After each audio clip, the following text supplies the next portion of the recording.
On reste dans la nature avec notre feuilleton qui se poursuit autour de l'abeille noire de Normandie. Voici l'épisode 3, signé Karine Lepeinter et Maëla Nicolas. Menacée depuis 50 ans, cette abeille noire fait l'objet d'un plan de sauvegarde de la région. En juin dernier, était inauguré un conservatoire à Livaro pour garantir la génétique de cette race locale. C'est au manoir que ce jour-là est célébrée l'abeille noire et son nouveau rucher conservatoire à Livaro. On arrive à, dans un premier temps, sauvegarder la race, parce que c'est notre patrimoine génétique, c'est notre patrimoine normand, sauvegarder la race. Depuis 2019, la région Normandie s'engage à développer et préserver 25 races locales, dont l'abeille noire, désormais protégée dans 5 conservatoires en Normandie.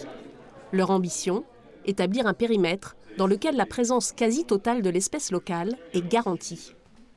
Le but est d'assurer que le plus grand nombre de mâles de la sous-espèce qui convient soit dans le secteur afin d'assurer la fécondation.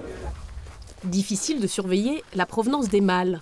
Dans ce rucher, au cœur du conservatoire de Livaro, Roderick Wetley s'assure du bon pédigré de ses abeilles. Pour cela, il doit régulièrement réaliser quelques analyses. Je prends des jeunes abeilles pour être sûr qu'elles sont bien les filles de la reine.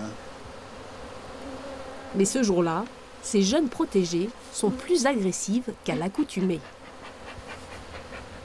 Ils ne sont pas de bonne humeur aujourd'hui. Même par temps orageux, l'abeille noire est réputée calme, mais seulement quand elle est de souche pure.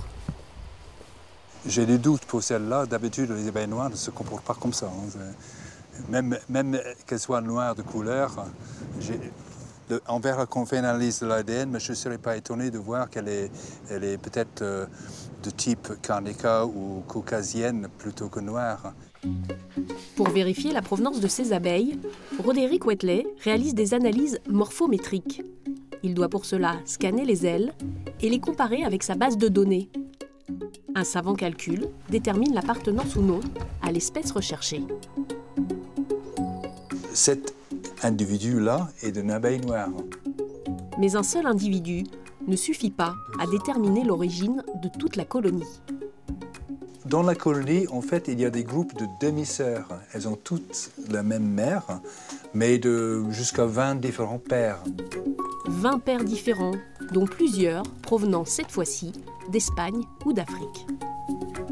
Ce qui explique d'ailleurs le comportement de la colonie tout à l'heure. Elle n'est pas douce, elle est plutôt agressive, elles m'ont piqué à la main et tout ça. C'est pas normal du tout. Quand je travaille avec les abeilles, main nue, je ne m'attends pas à être piqué. Elle se réveillerait, celle-là. Dès le lendemain, cette colonie hybride est déplacée. Le travail de Roderick Wetley, c'est aussi de convaincre les locaux à n'élever que de l'abeille noire. Pour l'entreprise Grain d'Orge, c'est tout de suite devenu une évidence. Quand on fabrique du Livaro Grain d'Orge, en fait, c'est des vaches normandes qui vivent au moins 6 mois de l'année, voire même plutôt 8 mois de l'année dans les prés ici en Normandie. Et donc on voulait mettre en avant notre territoire.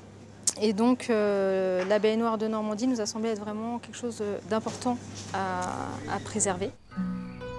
10 ruches sont déjà implantées devant la laiterie et 20 autres chez leurs producteurs laitiers. L'abeille noire aime bien ça, une diversité de fleurs. Elle butine sur tout. Ça laisse augurer d'une belle récolte. Oui, j'espère. Le miel, c'est justement ce que Roderick Wetley récoltera dans notre dernier épisode.